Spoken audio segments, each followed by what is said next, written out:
기도하겠습니다. 아멘. 오래전에 영국의 한 신문사에서요, 광고를 냈어요. 무슨 광고냐면 평화라는 주제를 주고 그림을 한번 그려보라고 공모전을 낸 거예요. 평화라고 하는 주제가 있었고 공모전을 냈는데 여러 가지 그림이 나타나기 시작했어요. 처음에는 고요한 숲속을 그린 분도 계셨고, 어떤 분은 잔잔한 호수를 그린 분도 계셨고, 어떤 분은 평안한 가정, 이렇게 오순도순 앉아 있는 가정의 모습을 그리기도 했어요. 그런데 최우수작을 받은 그림은 이런 그림이었어요. 어떤 그림이냐면 폭포가 막 쏟아져요. 엄청난 폭포가 막 쏟아져, 그림상에서. 그런데 요 옆에 조그만 바위가 조금 있는데 그 바위 틈 속에 조그만 공간이 있어요. 그 공간에 자그마한 새 한 마리가 졸고 있는 거예요. 거기서. 이게 최우수작이에요. 저는 그럴싸해요. 왜냐면 폭포가 막 쏟아지는데 바위 옆에서 새가 졸고 있어. 얼마나 평안하면 졸고 있을까. 그래서 그게 최우수작을 받았어요. 여러분, 평안이라는 게 뭔지 아세요? 평안이라는 것은요, 인생을 살다 보면 우리 권사님도 잘 아시겠지만 좋은 일만 있으면 다 평안하지. 인생이 그렇습니까? 절대 그렇지 않아요. 신앙이 좋으면 다 평안할까요? 절대 그렇지 않아요. 제가 지난주에 설명했던 것처럼 신앙이 좋을수록 마귀의 유혹이 더 많아요. 사실은 고난도 더 많고 어려움도 더 많아요. 왜냐하면 마귀가 고난을 줌으로 하나님 못 믿게 하려고 더 고난이 많아. 믿지 않는 분이나 믿는 분이나 인생을 살다 보면 고난도 있고 환란이 많아요. 그런데 진짜 평안은 뭐냐? 아까 제가 말씀드린 것처럼 그 폭포 옆에서 졸고 있는 새처럼 내가 아무리 폭풍 가운데 있어도, 폭포 가운데 있어도 평안한 거예요. 마음이 평안하니까 좋을지. 그게 평안이다. 이거는 세상이 주는 게 아니에요. 성경에 분명히 써 있어요. 이거는 주님이 주시는 거래요.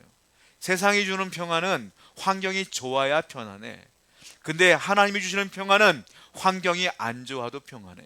그게 믿음이요, 그게 신앙이다라는 겁니다. 본문은 어떤 본문이냐면, 어떤 말씀이냐면, 예수님이 돌아가시기 전날 밤이에요. 예수님이 십자가에 잡혀 들어가기 전날 밤인데 예수님이 그러시는 거예요. 나 이제 죽는다. 나 이제 잡혀갈 것이다. 나 십자가에 죽을 거야. 이제 너희들은 남아있을 것이고 나는 하늘로 올라갈 거야. 부활해서 올라갈 거야. 그 얘기를 듣는데 12명의 제자들이 불안하기 시작해. 왜냐하면 지금은 예수님 때문에 우리가 만족하며 감사하며 살고 있는데 예수님이 돌아가 버리시면 우리도 죽는 거 아니야?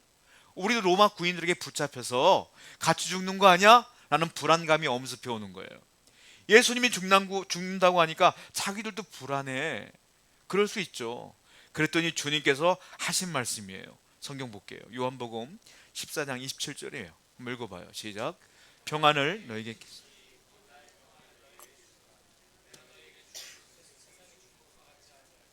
너희는 마음에 근심하지도 말고. 예수님께서 불안해하는 그 제자들에게 하신 말씀이에요. 뭐라고 말합니까? 너에게 평안을 내가 끼친다. 곧 나의 평안을 너에게 준다. 누가 준다? 내가 준다. 내가 평안을 준다. 너에게 주는 이 평안은 세상이 주는 평안이 아니야. 이 평안은 내가 주는 것이고, 그러므로 너희들은 환경에 구애받지 말고 마음에 근심하지도 말고 두려워하지도 말라. 이렇게 말씀하시는 거예요. 자, 성경에 나오는 평안은 이 평안이에요. 평안은 두 가지로 나눌 수가 있을 것 같아요. 세상이 주는 평안, 이건 뭐예요? 잘 되는 것. 내가 잘 되면 편안해. 이 세상이 주는 평안이 있어요. 두 번째 평안이 있어요. 뭐예요? 주님이 주시는 평안. 여기 성경에 나와 있는 주님이 주시는 평안이에요. 제가 이걸 좀 구분하기 위해서 제 나름대로 단어를 좀 바꿔봤어요. 세상이 주는 평안은 편안이라고 할게요. 편안한. 그리고 주님이 주시는 평안은 평안으로 할게요. 세상이 주는 건 편안한 거야. 내가 육신이 편안해야 평안해. 내가 물질이 좀 여유가 있어야 편안해. 이게 세상이 주는 평안이. 주님이 주시는 평안함은 달라요. 세상이 주는 편안함은 외적인 환경이 중요해요. 환경이 있어야 편안함이 와요. 내가 건강해야 마음이 편안하고, 내가 통장에 좀 가득해야 마음이 편안하고, 내가 집이 좀 있어야 평안하고, 내 자녀가 좀 잘 돼야 편안하고, 이게 다 외적인 조건이야, 세상 것은. 그런데 하나님이 주는 평안은 외적인 환경과 전혀 상관이 없어요. 외적인 상황이 좋든 나쁘든 상관이 없고 내 마음이 평안한 거예요. 그래서 편안함은 영어 단어로 컴포트라는 걸 쓰죠. 컴포트예요. 그리고 평안함은 피스예요. 평안함은 말 그대로 평화. 내 마음 평화가 있는 거예요. 예를 들자면 이런 거예요. 침대 카피인데 여러분 이거 아시죠? 흔들리지 않은 편안함 땡땡땡 침대. 흔들리지 않은 편안함 땡땡땡 침대 아시죠? 자, 침대가 편안하니까 내가 잠이 잘 온다는 건데 요건 100% 아니에요. 왜냐면 침대가 아무리 수천만 원짜리 침대가 있을지라도 내 마음이 불안하면 잠이 안 와. 그렇죠? 아무리 좋은 호텔 가도요, 내가 걱정거리가 있으면 잠이 안 와요. 그런데요, 내가 마룻바닥에도 자도요, 내가 마음이 편안하면 코 골고 자. 이 차이예요. 내가 아무리 좋은 집에서 아무리 좋은 침대에서 자도요, 내 마음이 불편하면 잠이 안 오는 거야. 불면증이 생기는 거예요. 그런데 길거리에서도 내가 마음 편안하면 잔디밭에 누워도 잠이 와요. 그게 주님이 주신 평안함과 세상이 주는 편안함의 차이점이다라는 거예요. 예수님을 온전히 믿어야 이 평안함이 와요. 주님을 온전히 따라야 이 평안함이 온다고 성경에 써 있는 거예요. 이 편함은 누가 준다고요? 주님이 주시는 거니까 주님을 믿어야 오는 거예요. 이 평안함은 주님이 주시는 것 때문에 그렇습니다. 그러면 이 평안함을 얻지 못하면 사람들은 어떻게 생각하냐면 마음이 불편하거나 마음이 불안하면 외적인 조건을 찾아 헤매요. 외적인 조건이 좋아야 평안한 줄 알고 외적인 조건을 찾아요. 세상 사람들 물어보세요. 당신의 꿈이 뭐예요? 당신의 비전이 뭐예요? 연초에 가면 사람들이 막 일출을 보러 가잖아요. 사람들이 물어봐요. 올해 꿈이 뭐예요? 아, 부자 되는 거예요. 아, 잘 사는 거예요. 내 자녀가 고3인데요. 학교 잘 들어가는 거예요. 다 외적인 조건을 얘기해. 다 소원이 그래. 그래야 편안한 줄 알기 때문에 그런 거예요. 여러분들은 이해가 평안하지 않으면 다 외적인 조건을 찾아요. 그런데 주님은 그렇게 하지 말라고 말씀하세요. 외적인 조건은 육신의 평안함은 일시적이야. 지금은 좋은 것 같아. 그런데 금세 사라져요. 예를 들자면 이런 거예요. 집을 한번 예를 들어볼까요? 맨 처음에 우리가 결혼해서 지금은 다 그런 경우가 없지만 예전에 우리 어르신들은 다 어떻게 했어요? 새방부터 시작하고 그 다음에 집을 넓혀갔잖아. 그때 어떤 마음이 들어요? 집 없을 때는 조그만 방으로 내가 집 있었으면 좋겠다. 방 하나라도 내 거 있으면 좋겠다 라고 해서 하나님의 은혜로 방 하나를 얻었어. 그럼 어떻게 생각해요? 화장실이 하나뿐이 없네. 2개만 있으면 좋겠다. 그 2개짜리를 얻었어요. 살다 보니까 거실이 좁네. 거실이 좀 넓었으면 좋겠다. 그게 사람이야. 그게 내가 처음에는 만족할 것 같지만 살다 보면 금세 부족해져. 그러니까 외적인 조건은 그게 만족해 줄 수가 없어요. 유명한 설교자이신 스펄전 목사님이 이런 말을 했어요. 당신은 조금만 더 소유하면 나는 만족할 거라고 말합니다. 그러나 그것은 착각이에요. 당신이 현재 가진 것에 만족하지 못하면 비록 2배가 되고 3배가 돼도 결코 만족할 수 없어요. 언제? 지금 만족하라는 거예요. 지금 주신 것에 감사하라는 거예요. 그러지 않은 사람은 2배, 3배 하나님이 줘도 소용없다는 거야. 계속 불만족한 게 외적인 조건이다라는 거예요. 그래서 이 평안은 어디서 오는 거냐? 하나님이 주시는 거다. 여러분, 우리 예전에, 지금은 국산이 너무 좋지만 예전에는 뭘 했어요? 일제 하면 이거였어요. 일제. 야, 일제래 이거. 야, 이거 미제래 미제. 그런 얘기 많이 들었잖아요. 친구들이 어느 날 해외여행 갔다 와서 부모님이 미국 뭐 초콜릿 같은 거 갖고서 애들이 뭐라고 하는지, 제 친구들은 그랬어요. 그때는 이거 미국산이 아니면 없어. 미제야 미제. 그럼 되게 좋아했거든. 자, 하나님이 말씀하세요. 평안을 주겠다. 이 평안은 어디 거야? 천국제야. 천국에서 온 거야. 천국보다 더 좋은 데가 없어. 그러니까 이 평안을 능가할 평안이 없다라는 거예요. 이 평안은요, 이 완전한 평안은 우리가 천국 들어가면 올 거예요. 그런데 이건 완전한 평안이고, 우리 이 땅에 살아갈 때에 하나님이 이 땅에서 평안을 맛보게 하셨어요. 그 맛보는 평안이 우리 가운데 있다는 거예요. 진짜 평안은 천국에 가야 했지만 맛보는 진짜 주님이 주신 평안이 있어. 그건 뭐예요? 내 안에 주님이 계신 걸 믿고 사는 사람에게는 이 평안함이 있다라는 거예요. 이 평안을 누리고 살 수 있다라는 겁니다. 많은 사람들이 오해하는 것 중에 하나가, 내가 평안하지 않고 내가 불안하고 두려운 이유는 이 외적인 환경이 좋지 않아서야 라고 착각을 할 때가 있어요. 성경은 뭐라고 말하냐면 아니다라고 말해요. 뭐냐면 너희가 불안한 것은, 너희가 두려운 것은, 너희가 평안하지 않은 것은 환경이 아니라 죄 때문이라 그래요. 죄. 왜냐? 죄가 있으니까 하나님이 내게 평안을 줘야 되는데 하나님은 죄를 싫어해. 그러니까 어떻게 돼요? 하나님이 나와 함께 할 수가 없어. 그러니까 내가 죄가 있으면 하나님과 멀어질 수밖에 없죠. 하나님과 멀어지면 당연히 평안함이 없는 거예요.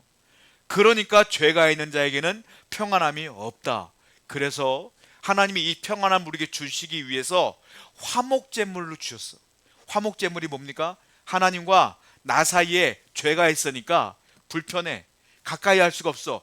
요 죄를 없이 하는 제물이 화목제물이야. 하나님과 나 사이를 화목케 하는 제물. 그분이 누구예요? 예수님이에요.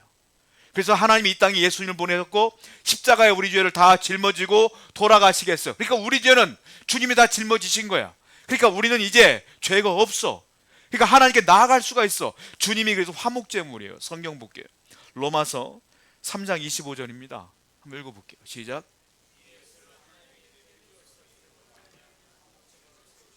이 예수가 뭐라고요? 화목제물이라. 그래서 이제 하나님과 나 사이에 거칠 돌들이 없는 거예요.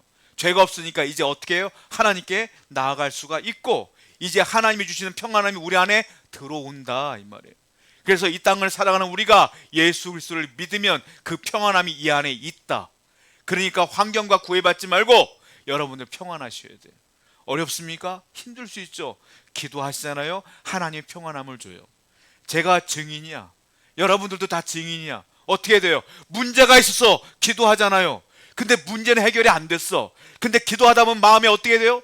평안함이 와. 하나님 말씀하세요. 딸아, 아들아, 괜찮아. 내가 함께 할 거야. 라고 마음에 말씀하셔요. 그리고 성경을 읽잖아요. 위로가 돼. 그러면 문제는 그대로 있어도 내 마음은 평안한 거예요. 그 평안함을 하나님이 주시고 예수를 믿는 우리에게 주신다라는 거예요.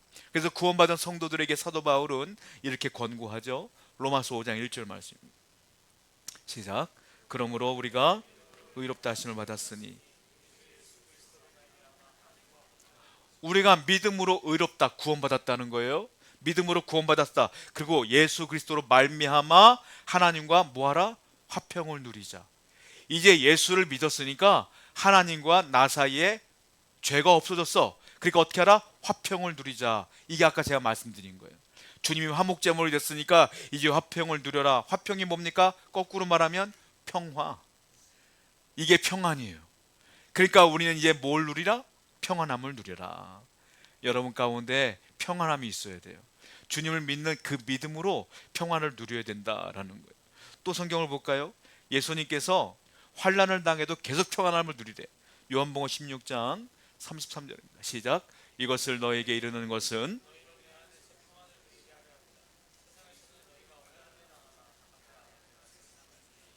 이것을 너에게 이르는 것은 내가 말하는 것은 너희가 평화하길 원하며 화평하길 원하며 평안하길 원한다 라고 말씀하시면서 뭐라고 말해요? 너희는 세상에서 환난을 당하나 어려움이 있지만 고난이 있지만 뭐하라? 담대하라. 다른 말로 평안하라. 왜냐? 내가 이미 세상을 이겼노라. 내가 세상을 이겼기 때문에 나를 의지하는 자에게는 내가 평안함을 주리라. 할렐루야. 그러므로 늘 평안함을 누리셔야 된다는 거예요. 하나님을 믿는 그 믿음으로 고민이 있어도 고난이 있어도 기도하심으로 이 평안함을 누리셔야 된다는 거예요. 그러면 이 평안함을 누려야 된다는 걸 알겠어요. 그럼 이 평안함을 어떻게 누리냐? 어떻게 우리 가운데 평안함을 누리며 살 것이냐인데 오늘 본문에서는 무슨 얘기를 하냐면 성령 충만해야 된다라고 말씀하세요.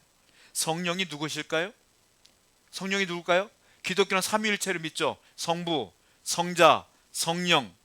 성부는 하나님, 성자는 예수님, 성령은 하나님의 영. 성부, 성자, 성령을 뭐라 해요? 삼위일체. 세 분 같지만 한 분이야. 한 분이지만 세 분이야. 무슨 말이에요? 이게 인간의 개념으로는 이해가 안 돼. 어떻게 한 분이 세 분이 되고 세 분이 한 분이 돼?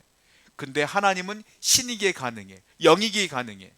하나님은 한 분인데 성부 하나님은 창조주 하나님으로 계시고 천지를 창조하신 분, 성자 예수님을 우리의 죄를 위하여 오셔서 구원자로 오셨고 성령 하나님은 이제 우리 안에 들어오셔서 우리와 평생 예수 믿게 하는 믿음을 주시며 동행하는 분으로 저와 여러분 안에 계신다. 할렐루야. 이게 성령 충만이라. 성령 충만은 내 안에 성령을 늘 모시고 사는 게 성령 충만이다. 자, 성경을 볼게요. 요한복음 14장 16절입니다. 시작.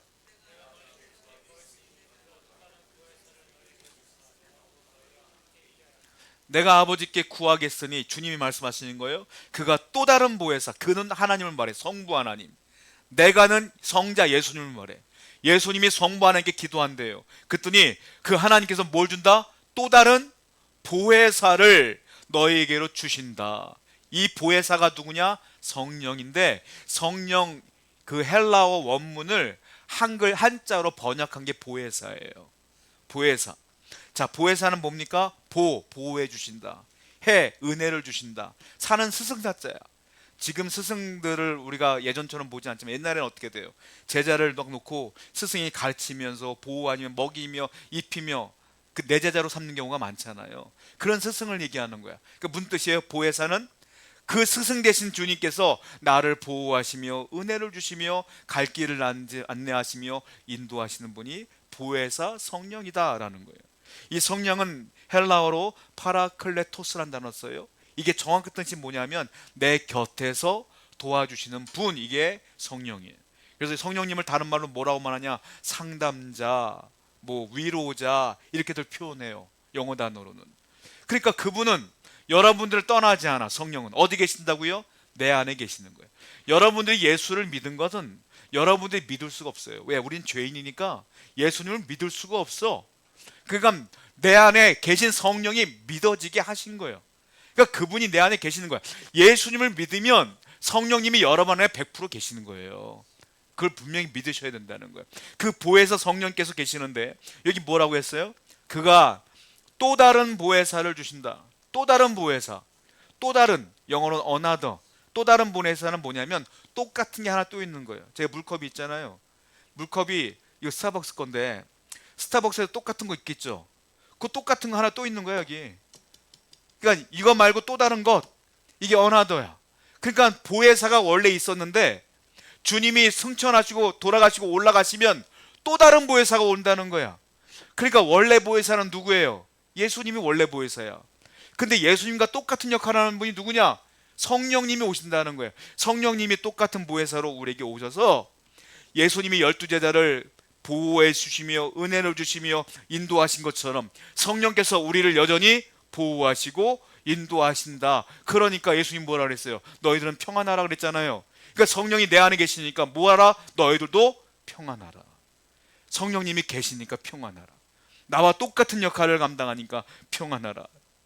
요한복음 14장 17절 말씀 보겠습니다. 시작.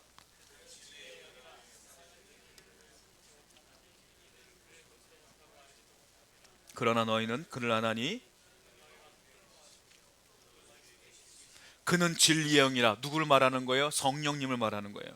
또 다른 보혜사, 그분은 진리의 영이라. 진리의 영이라는 건 뭐예요? 말씀을 알려준다는 거예요. 말씀이 하나님이라는 거예요. 그분이 늘 내게 뭐한다? 말씀한다는 거야. 그분이 내 안에 계신다. 세상은 그를 알지도 못해. 세상 사람들에게 성령님이 누군지 물어보세요. 몰라. 세상은 모른대요. 그를 알지도 못하고 그를 받지도 못했대. 그런데 너희들은 그를 안대. 우리는 그를 아는 거예요. 예수를 믿는 우리는 성령님을 아신대. 그분은 왜? 너희와 함께 계시느니라. 우리와 지금 함께 계신다는 거예요. 여러분 안에, 제 안에도 계시고 여러분 안에 계신다는 거예요. 그러니까 우리 속에 계시니까 평안하라, 이 말씀이 계속 지속될 수가 있다는 거예요. 천국제 평안을 우리가 이 땅에서 누릴 수가 있게 된 것이다라는 거예요. 또 보세요. 요한복음 14장 18절 다음 절입니다. 시작. 고아는 부모님이 없는 겁니다. 이 당시에는 고아는요 죽여도 괜찮았어요. 이 당시에는. 그러니까 고아가 제일 불쌍한 거야. 지금은 법이 있으니까 사람 죽이면 잡혀가지만 이때는 고아는 죽여도 돼. 잡아다가 노예로 써도 돼. 제일 불쌍한 거야. 그러니까 고아가 됐으면 어떻게 됐을 그 아이는 언제 죽을지 몰라. 그러니까 어떻게 될까요? 늘 불안한 거야. 늘 겁시나. 늘 두려운 거예요. 근데 주님이 뭐라 그랬어요? 내가 너희를 고아와 같이 버려두지 않는다. 내가 너희에게로 돌아오리라. 그러니까 두려워 말라. 너희가 고아와 같은 그 두려움이 있을지라도 두려워 말라. 제자들이 지금 불안하거든요. 그 제자들에게 말하는 거예요. 걱정하지 마. 내가 돌아올 거야. 누구로? 성령님으로 돌아올 거란 말이에요. 성령이 네 안에 들어올 거니까 두려워하지 말라. 요한복음 4장을 보면 사마리아 여인이 등장을 하죠. 사마리아 여인이 그 동네에서 부끄러운 일을 너무 많이 했어. 그러니까 남편이 5명이야. 그리고 지금 살고 있는 사람도 남편이 아니야. 그러니까 동네에서 남 부끄러운 짓을 너무 많이 했어. 그러니까 그 중동은 낮이 덥잖아요. 더울 땐 물을 안 길러 가요. 언제 가냐? 아침에 가더니 저녁 때 가든지 그때 물 길러 가. 그런데 이 여인은 부끄러우니까 사람들을 안 만나려고 한낮에 더운 날 물 길러 가. 물 길러 갔더니 우물가에 원래 아무도 없어야 되는데 거기 남자 한 분이 있네. 그분이 누구예요? 예수님이 거기 물가에 있는 거야. 그러니까 여인이 모른 척하고 물 길러요. 그때 예수님 말 걸죠. 너 물 길러 왔구나. 그러면서 말 걸어. 자, 뭐라고 말합니까? 요한복음 14장 13절부터 14절입니다. 시작.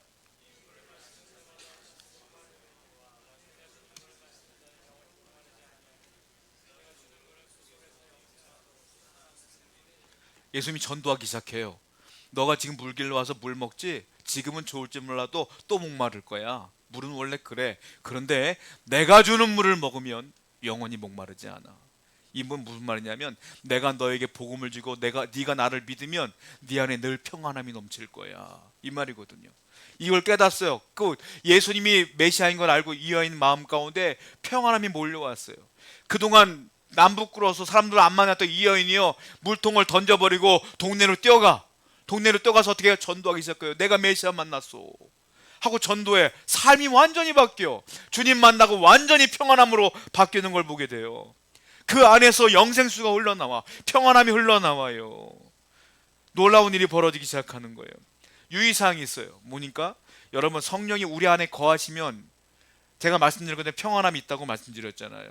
그런데 성령님이 내 안에 계셔도요, 환란이 있어요 없어요? 있어요. 고난이 있어요 없어요? 있어요. 몸도 아프고 사업도 안 되고 아무것도 안 될 때도 많아.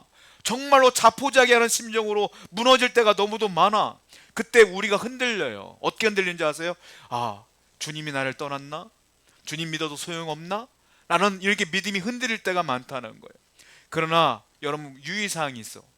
주님은 여러분들을 떠나지 않아요. 영원히 떠나지 않아. 여러분들이 예수를 믿는 한 절대로 떠나지 않아요. 계신데 환란이 있는 것 뿐이야. 절대로 주님은 떠나지 않아. 주님은 떠나지 않기 때문에 우리에게 믿음을 주시. 이런 거죠. 깊은 산속에 옹달샘이 있어요. 옹달샘, 물이 너무 맑은 거예요. 너무 맑은데 같이 등산 갔던 꼬맹이가 물이 맑다고 덥다고 그리 들어갔어. 들어가서 발보다 막 해주면 흙탕물이 돼야 안 돼요? 흙탕물이 되죠? 안타까워. 어른들은 물 좀 마셔보려고 했는데 이놈의 자식이 다 흙탕물로 만들어놨어. 근데 어떻게 돼요? 거기는 샘물이거든. 시간이 흐르면 어떻게 될까요? 맑아져요. 왜? 흙이 가라앉고 물이 계속 나오니까 다시 맑아지는 거예요. 주님이 뭐라 그랬어요? 네 안에 영생수가 솟아남으로 네가 평안을 할 거야. 환란이 있어요. 환란이 오면 내 안에 흙탕물로 변하는 거야. 불안이 다시 생겨, 염려가 다시 생겨. 그런데 내 안에 영생수가 계속 흘러나와. 성령님이 계속 말씀하세요. 사랑하는 자여, 기도하라. 내가 함께하리라. 내가 도우리라. 계속 말씀하시는 거야. 우린 또 기도하는 거야. 그럼 어떻게 돼요? 흙탕물이 가라앉고 다시 평안한 거야. 또 어려움이 와, 또 흙탕물이 와, 또 기도하는 거야. 그러면 다시 평안한 거야. 우리가 평생 이렇게 사는 거야. 세상 사람들은 용달샘이 없어. 세상 사람들 이 안에 솟아난 샘물이 없어. 근데 우리에게는 있어요. 그러므로 감사하셔야 돼요. 환란이 있어도 염려하지 마세요. 주님이 세상을 이기셨습니다. 그 주님을 믿고 또 기도하시는 거예요. 그럼 하나님의 은혜가 여러분 가운데 있다는 거예요. 미국의 유명한 배우였던 또 가수였던 에델 워터스라는 분이 있는데 옛날 분이에요. 1896년도에 태어나셨다가 1977년도에 돌아가셨어요. 근데 이분이 참 불우해요. 엄마가 어떤 분이냐면 엄마가 성폭행을 당해서 소년대 열 몇 살에 이분을 낳았어. 이분을 낳았으니까 얼마나 불우해요.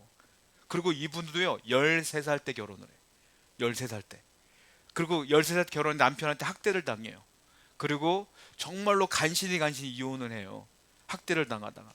그런데 우연히 호텔 메이드 일을 하다가 우연히 나이트클럽에서 그 밤무대에서 노래하는 일을 하게 돼요. 아르바이트로. 그 노래를 너무 잘하는 거야. 그래서 누구누구에 뛰어가지고 이분이 앨범을 내게 돼요. 가수가 됩니다. 그래서 이분이요 가수와 배우로 활동을 하게 되는데 엄청난 부와 명예를 얻게 돼요. 그런데 가수라는 분들이요, 노래가 참 좋지만 나이를 먹고 또 더 좋은 노래가 없으면 다 나락으로 떨어지잖아요.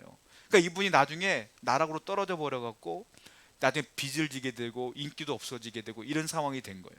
그런데 어떤 일이 벌어지냐면, 우연히 길을 가다가 빌리그레함 목사님이 집회하는 가운데에 참여하게 됩니다. 거기서 예배를 드다 은혜를 받아 성령을 경험하고 예수 안에, 이 안에 놀라운 평안을 얻게 돼요.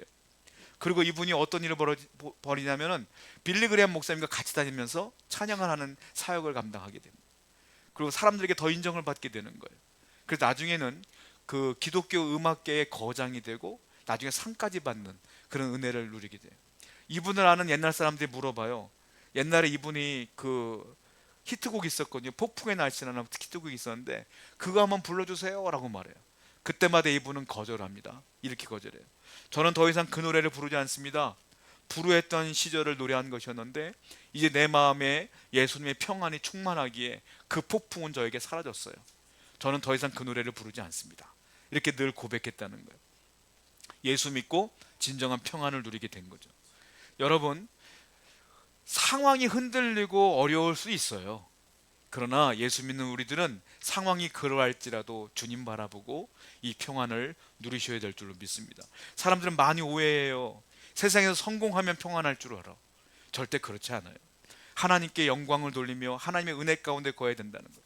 몸이 불편해도 하나님께 영광 돌릴 수 있고요, 내가 삶이 좀 퍽퍽해도 하나님께 영광 돌릴 수 있어요. 제가 한 분을 소개해 드리려고 하는데, 일본에 미치노 겐조라고 하는 분이 계셔요. 이분이 시인입니다. 자, 사진 한번 보여드릴게요. 이분이 이렇게 생겼어요. 저기 앞에 분 있죠? 저분이 저 미즈노 겐조인데요. 이분이 슬픔이요라는 시를 썼어요. 뒤에 분은 어머니이세요. 일본 분이신데, 일본이 예수 믿기 참 어려운 나라지 않습니까? 근데 이분이 11살 때 뇌성마비에 걸렸는데 전신마비가 왔어요. 그리고 언어장애도 와서 말을 못해. 한마디로 말하면 말을 못하고 몸을 못 움직이는 분이야. 근데 이분이 11살 때 그 병이 왔는데 13살 때 예수님의 복음을 받아들이게 돼서 예수를 믿게 돼요. 그리고 하나님의 은혜 가운데 거하면서 이분이 시를 쓰는데 몸을 못 움직이니까 어떻게 하냐면 눈을 깜빡여. 눈을 깜빡이면 엄마가 서로 대화를 하는 거예요. 너 몇 번 깜빡이면 이자고 한 번 깜빡이면 이자야 라고 글씨를 서로 만든 거야. 그래서 이분이 눈을 깜빡일 때마다 엄마가 글씨를 조합을 해서 시를 쓰는 거예요.